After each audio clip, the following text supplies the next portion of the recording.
What is up, guys? Welcome back to my channel. Today, we're going to be getting into my American East Conference Tournament predictions video. This will be the 14th conference tournament video that we have done. A lot of still to go, but we have made it through a lot of them. So stay tuned for all those, but let's get into these standings here. In the American East, the number one seed in this conference does stay with Vermont, finishing 15-1. Vermont has just been really the poster boy of this conference. They've dominated it for a very long time. If you know Vermont, they are a very good program. But then you get to the next teams. UMass Lowell finishing 11-5 in conference play. Then 3-seeded Bryant also finishing 11-5 in conference play. Both those teams good programs right there. Then we have the 4-seeded New Hampshire tied up with 5-seeded Bingham and 6-seeded Maine. All of those teams finished 7-9 in conference play. And then the 7-seed UMBC finishing 6-10 in conference play. And then 8 is UAlbany finishing 5-11 in conference play. Then the team missing out on the tournament, the bottom feeder, is NJIT finishing 3-13 in conference play, not quite making it. But that is the American East. So let's get into these predictions, and that's going to start out with the first matchup which is going to be Bryant or Maine at Bryant. And keep in mind, for the conference tournament for the American East, every round is at home. There is no home court. There's no neutral field. All of the games are being played at at the higher seeds location. So that's a critical effect in the game.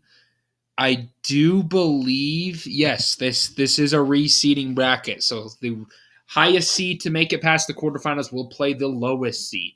That's how it works in this. But anyway, let's get into these predictions here.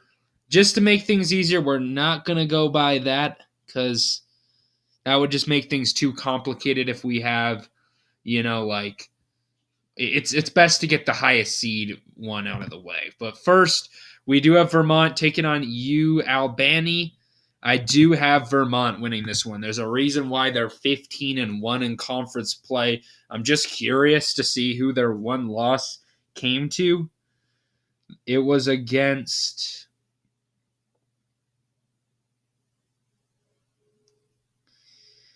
NJIT.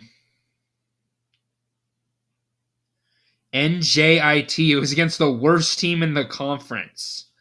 Everyone else they've crushed. So that is pretty interesting if you think about it. But yeah, so I do have Vermont beating UAlbany. So maybe Vermont's in an upset territory, but I do have them winning that one. All right, then we'll go to the next highest matchup. We have UMass Lowell taking on UMBC here. UMass Lowell is a good team. I do expect them to win this one over UMBC at home. That's just going to be too difficult for UMBC. So give me UMass Lowell. And then the next matchup is going to be 3-seeded Bryant taking on Maine. Maine is coming into this one at 7-9. I do want to take a look here. Bryant this season lost to Maine, but that was on the road. Then it was being played in Bryant. And home field advantage is so critical that I do have Bryant winning it. I don't think that Maine's going to be able to go to Bryant and pull off the win, even with their season depending on it. Give me the 3 seed. And then finishing it off, 4-seeded New Hampshire taking on Bingham. This is the much more even matchup. I do want to take a look at their matchups. New Hampshire won in overtime earlier this year by 6 over Bingham. And then these two just met on Saturday. Binghamton won by 13 at home. Binghamton's a very good team at home. New Hampshire's a team that's trending downwards. But then again, this game is being played in New Hampshire.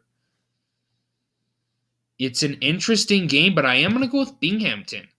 I just realized, yeah, this is pronounced Binghamton, not Bingham. So let me change that, Binghamton, just to give them respect. But I'm going to go with the slight upset there on the road with Binghamton beating New Hampshire. All right, so really the reseeding didn't have to come into play. You know, it would be really with an upset. We didn't have any there. I mean, the 504 is one, but it wouldn't really change anything. The winner of that game would play Vermont. But anyway, for a spot in the Big American East Conference Championship game, we have Vermont. We have Binghamton. Vermont has beat them all year. I don't expect that to change. So give me Vermont in that one. And then UMass Lowell taking on Bryant. 11-5 versus 11-5. It's being played in UMass Lowell, so that is a big factor here. UMass Lowell won against Bryant on the road and beat Bryant on the 29th when they were at home. But I'm going to go with the 3-seeded Bryant, a team that's hot. UMass Lowell has lost. I know UMass Lowell's beat this team twice. I'm a firm believer that it's hard to beat a team 3 times in 1 year. I think Bryant's a good program that will adjust. So give me Bryant in the upset. But then the national championship game, Vermont-Bryant. I do believe when these two met, Bryant played a good game against them. They only lost by 10 when they were at Vermont. And then that's the only game. Oh, yeah, they only played one game against each other this year. Nope. They played again at Vermont, I guess. And Vermont dominated them. But I do have Vermont. I don't think Bryant's going to be able to overcome UMass Lowell on the road and in Vermont, who's a tough environment to play in as it is. So give me the number 1 seed winning this one. I do think they're clearly the best team in the conference. All right, anyway, guys, thank you all for watching this video today. Hope you all enjoyed the content. Comment down below your American East predictions. Anyway, guys, peace out.